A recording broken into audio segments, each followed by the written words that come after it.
자신의 부족함을 인식하고 그런 중요한 시간을 보내는 거죠. 주님이 너랑 무슨 상관이냐? 너는 나를 따르라 하십니다. 누가복음 17장 10절에 이와 같이 너희도 명령받은 것을 다 행한 후에 이르기를 우리는 무익한 종입니다. 우리가 하여야 할 일을 한 것뿐입니다. 해야 됩니다. 저희 남편 이름이 김석종이에요. 그죠? 네. 쌍굴다방에서 그 유명한 쌍굴다방이 없어졌는데 한번 가봐야 되는데 이제 선을 본 날이었는데 선을 보고 서로 이름을 주고받았는데 제가 제 이름을 이제 멋있게 주님께 목사님께서 이렇게 전사님이 그때는 전사님이었지만 이름을 멋있게 영적으로 해석을 해주셔서 너무 감사했어요. 30년 동안 저는 제 이름에 대한 게 열등감이 있었거든요. 뭐 삶 자체가 열등감이었으니까. 근데 바로 해결해 주더라고요. 신의 은총을 받은 자녀 아닙니까? 신 선생님 그러더라고요. 그 순간 제 눈에서 비닐이 나간 기분이었어요. 정말로. 아, 참 이렇게 해석이 가능한데 난 너무 그냥 자자로 끝나. 은자, 미자, 말자, 영자 거기 하나야. 조상이 줬던 걸 좀 갖고 있었던 거잖아요. 근데 아니요.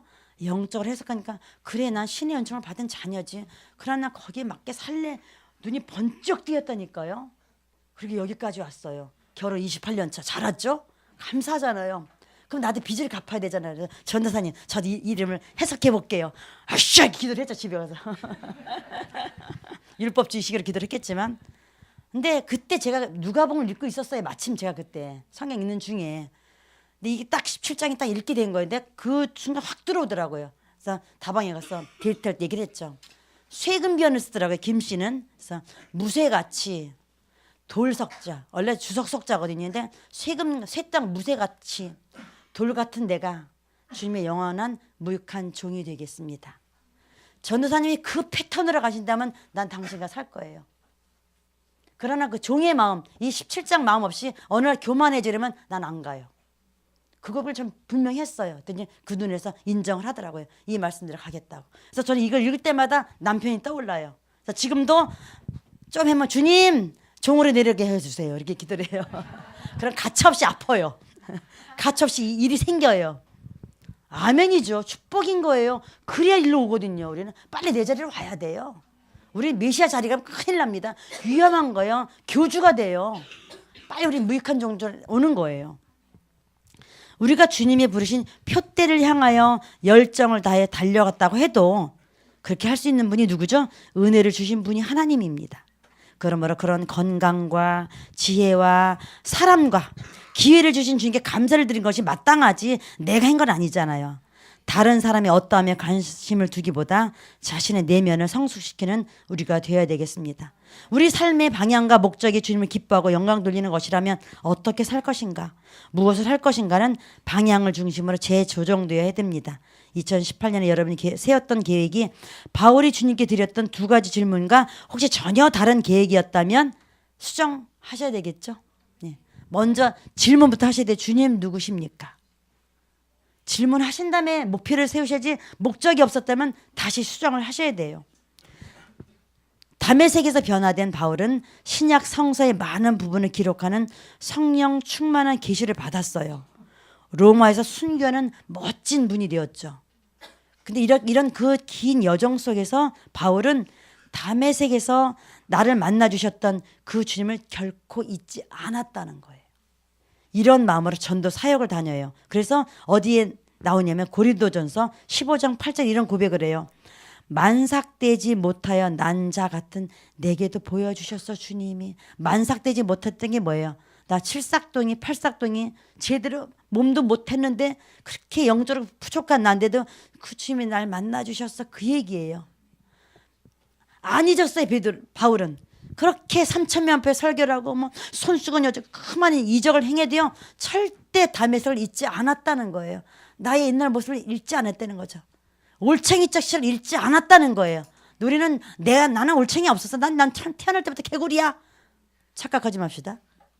우리는 다메섹이 있는 거예요. 나 그때 얼마나 잔악했는데 나 살인죄를 짓던 내가 그렇게 내가 못됐던 내가 나 지금 이래 감히 내가 주님의 일을 하다니 그 모습을 잃지 않았다는 거예요. 디모데전서 1장 15절에서는 미쁘다 모든 사람이 받을 만한 이 말이여 그리스도 예수께서 죄인을 구하시려고 세상에 임하셨다 하였도다. 죄인 중에 내가 진짜 진짜 괴수야. 난 사형언도 받을 만한 나야. 이기는 생명이 나오죠. 5장에 사형언도 받으라고. 자신의 천연적인 모습을 늘 기억합니다. 그게 올라올까 봐 계속 얘기하는 거죠.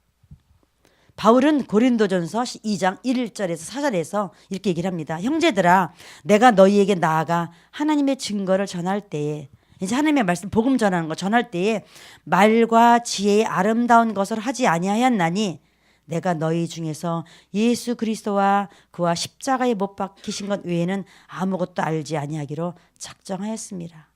내가 너희 가운데 거할 때에 약하고 두려워하고 심히 떨었노라. 내 말과 내 전도함이 설득력 있는 지혜의 말로 하지 아니하고 다만 성령의 나타나심과 능력으로 하여 너희 믿음이 사람의 지혜에 있지 아니하고 다만 하나님의 능력에 있게 하려고 한 거야. 이런 멋진 고백을 해요. 여기서 3절로 다시 가볼까요? 3절에서 바울은 사역할 때 자신의 태도를 말한 거예요. 저는 지금 제 자신한테 말하고 있는 거예요. 이제 네팔 가서 제가 18일간 사역을 할 텐데 어떤 모습을 할까? 묵상하는 중에 목사님이 마침 설교를 해서 이 얘기를 제가 하는 거예요. 약함과 두려움과 떨리는 모습으로 사람을 대하고 만났다는 거죠. 나의 스펙과 나의 경력과 이전의 것을 하는 게 아니라 지금도 난 약해. 지금도 난 두렵고 떨려. 난 지금도 어려워. 바울은 그 마음으로 말씀을 전했다는 거예요. 바울은 늘 다메섹을 마음속에 그렸어요.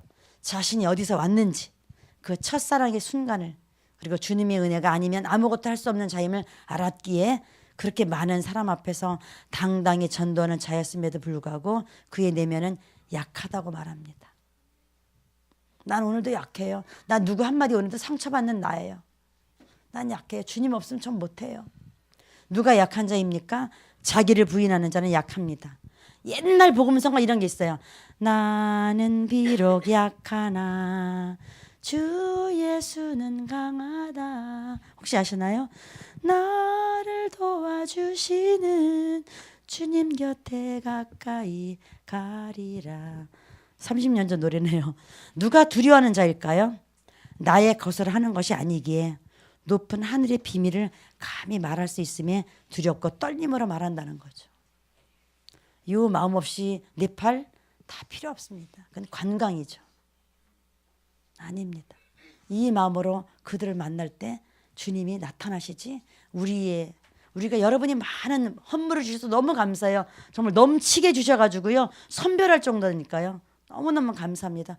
혹시 100% 다 못 가져가더라도 여름에 또 가져가도록 남겨놓으니까 상처받지 마시고 여러분 이게 다 갑니다. 어제도 슈렌드란 목사가 사모님 뭐 좀 갖다 주세요. 정말 필수품이에요. 너무 열악하니까. 자, 이거 같이 갑니다. 물건과 같이 가지만 여러분의 그 사랑이 같이 가는 거죠. 여러분 두렵고 떨리는 마음으로 준비하신 그 마음이 같이 가는 거예요.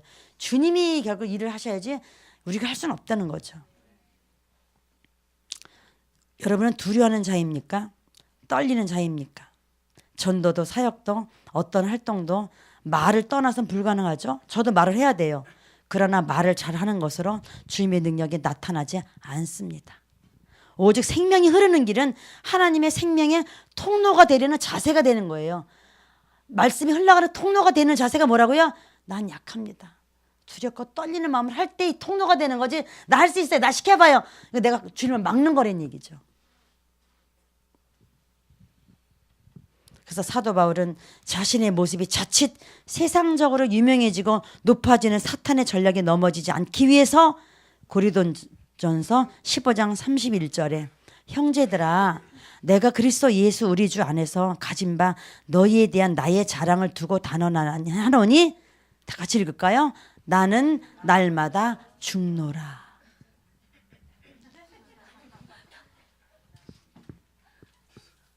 뭐라고 썼어요? 나는 날마다 죽노라. 나 어제 겸손해졌으니까 됐어요. 오늘 됐죠? 아니요. 매일매일 죽는다는 거예요. 난 약합니다. 난 두렵고 떨립니다. 오늘도 난 없습니다. 주님이 하셔야 됩니다. 자, 남았을 때 대레비 덧내박밖에 몰라요. 그러나 주님이 하셔야죠. 뭘 얼마나 하겠어요 저희들이. 아니에요. 그래서 이 키 같이 불러볼까요? 주 내 맘에 모신 후에 날 주장하시네. 주께 내 맘 드린 후에 주께 내 맘 드린 후에 더욱 섬길수록 더 귀한 주님, 더욱 섬길수록 더욱 섬길수록 더 귀한 주님, 더 사랑할수록 주 날 사랑. 매일 내 맘속에, 매일 내 맘속에 기쁨 넘치네. 더욱 섬길수록 더 귀한 주님. 그분을 귀하게 모시는 자세는 나는 약하고 떨고 두려워야 돼요. 이러면 안 들어오셔요. 내가 세지면 안 들어오셔요. 네가 다 알아서 하래. 그래서 그 일이 끝날 때 날 불러래요. 그 일이 망가질 때 날 불러래셔요. 십자가에 관한 이야기를 전하는 것이 어렵지 않아요? 자, 다시요. 십자가에 관한 얘기를 전하러 가는 게 아니에요. 복음 전하는데 십자가에 관한 이야기 하러 가는 게 아니라니까요. 십자가에 관한 이야기는 전하기 쉬워요. 안 믿는 사람도 할 수 있어요. 말이기 때문에. 그러나 자기를 진정 십자가에 못 박은 사람으로서 전하기는 쉽지 않습니다. 자, 다시 합니다. 십자가에 내가 못 박힌 사람이야. 그 마음으로 복음을 전하기는 쉽지 않다는 거예요. 십자가의 생명을 다른 사람에게 주려면 십자가에 못 박힌 경험이 있는 자만이 그 부활 생명을 전할 수 있습니다. 어릴 적 옆집에, 이거 실제 저의 실화입니다. 4학년쯤 같아요. 순자라는 친구가 싸웠어요. 걔는 김순자고 부잣집 딸이었죠. 부잣집인데도 걔도 자자로 끝나네. 근데 그랬어요. 근데 뭐 어떤 일로 좀 싸웠어요. 근데 요즘 여자애들은 그렇게 안 싸우지만 저희는 머리를 끄들고 싸웠죠. 그러면 남자분들은 코피 터지면, 상대 코피 터지면 이기는 거라며요. 여자들은 뭐가 이기는 걸까요? 예, 머리에 이제 내 손에 머리가 많이 있어야 돼. 상대방의 머리가. 그러니까 울면은 지는 거예요. 제가 이겼을까요? 졌을까요? 순자는 키가 커요. 지금도 동창이 모이거든요. 키가 한 68 되더라고요. 엄마. 어렸을 때 걔는 컸어요. 아, 제가 이겼으니까 얘기를 하죠. 졌으면 못할 얘기를 해요. 아, 이겼어요. 안 울었어요. 내 손에 머리카락이 새까맣게 들어왔어요. 근데 집으로 왔죠. 2시간 후 엄마가 행상 끝나고 오셨어요. 꼭 그 집을 들려서 와야 돼요. 우리 집은 저 오막살이니까. 순자 엄마한테 한바탕 우리 엄마 당하신 거예요. 자, 당하시는데 뭐라고 했냐면, 예수 믿는 지집에 가. 엄마들 한 거죠. 엄마가 와서, 저는 딱 한 번 엄마한테 맞은 게 이 기억이에요. 문을 잠그시더라고요. 종아리 걷어. 저 다 알아들 나이죠, 그죠? 다 알아들 나이예요. 근데 저보다 키가 작고 그 온순한 엄마가 딱 회초를 들으시더라고요. 종아리 걷었죠 뭐. 너 때문에 예수님이 십자가에 못 박히셨대요. 자, 저는 아직 복음이 잘 이해 안 될 때요. 제가 뭐라고 바락바락 들이댔을까? 왜 순자를 이기려는 내가 엄마한테 못 해대겠어? 전 해대는 저죠. 웃기지 마. 2000년 전에 죽인 예수님이 왜 내가 십자가를 못 박아? 내가 왜 못 바꿨어? 순자가 날 괴롭혔거든. 나 가난하다고 놀렸단 말이야. 근데 가만 놔둬? 싫어. 나 내일 싸울 거야. 계속 해야 됐어. 엄마는 계속 때리죠. 전 계속, 나중엔 제가 이제 멈춰. 너무 아프니까 그만 때리니까. 아니, 엄마는 너 때문에 예수님이 십자가 못 박혔다는 거예요. 엄마도 울고 저도 울었죠. 저는 아파서 울었고. 엄마는 내가 교회 집사인데 이 동네에서 제일 가난하고 예수를 믿는 데인데 우리 딸이 집에서 동네에서 싸움 대장이니 얼마나 엄마 속이 상하셨을까요? 그 말씀이 이제 기억이 나요. 내가 주님 십자가에 못 박고 있었구나. 이런 내가 감히 가서 어디가 복음을 전해? 아니죠. 은자가 박혀야 되잖아요, 이제. 그죠? 그겁니다. 내가 십자가에 못 박고 나면 나를 못 받고 나면 예수님이 이제 부활 생명에 나와서 그들에게 생명이 갈 텐데 나의 자아로 화가 나서 말씀 전에 아니라는 거죠. 다메섹은 인생에 단 한 번만 경험하는 유명한 한 번의 장소는 아닙니다. 매일 나의 교만한 무릎을 엎드리게 하고 나랑 대화를 하고자 다가오는 주님의 부르심입니다. 그때마다 엎드려서 우리는 물어야 됩니다. 주님 누구십니까? 제 이름을 아시는 주님은 누구십니까? 그리고 전 누구지요? 그리고 조용히 세상 것을 내려놓고 아무것도 안 보이는 며칠을 보내야 합니다. 그러나 여기서 멈추면 그것은 문제입니다. 멈추지 말아야 됩니다. 연합을 하셔야 됩니다. 나랑 의견이 안 맞아도 얼굴 색이 달라도 성격이 안 맞아도 음식이 안 맞아도 그와 연합하라고 하시면 주님이 하시면 우리는 연합하여서 주님의 일에 기꺼이 기쁨으로 동참을 해야 합니다. 주님은 누구십니까? 여러분에게 주님은 누구십니까? 올해 2018년도에 주님은 저에게 누구십니까? 주님 그리고 저는 무엇을 해야 될까요? 주님과 진지하게 대화를 하면서 절대 고독 속에서 시간을 보내시고 올 한 해를 준비하는 보성의 가족들이 되시길 바랍니다. 네, 기도하겠습니다. 주님 일기장에 다이어리에 많은 계획을 써놨었습니다. 이렇게 해야지 저렇게 해야지 그거 다 덮고 주님 누구십니까? 2018년도로 제 삶에 주신 주님은 누구십니까? 그리고 하루 세끼 밥을 먹고 잠을 자며 똥을 싸며 지금 살아가고 있는 저는 누구입니까? 어떻게 살아야 되죠? 누굴 향해 어떤 목적을 향해 나가야 되죠? 잘못된 게 뭐 있나요? 그럼 전 다메섹으로 갑니다. 무릎 꿇겠습니다. 태클을 걸어 주시옵소서. 그리고 주님과 통성명 주님의 마음을 알기로 합니다.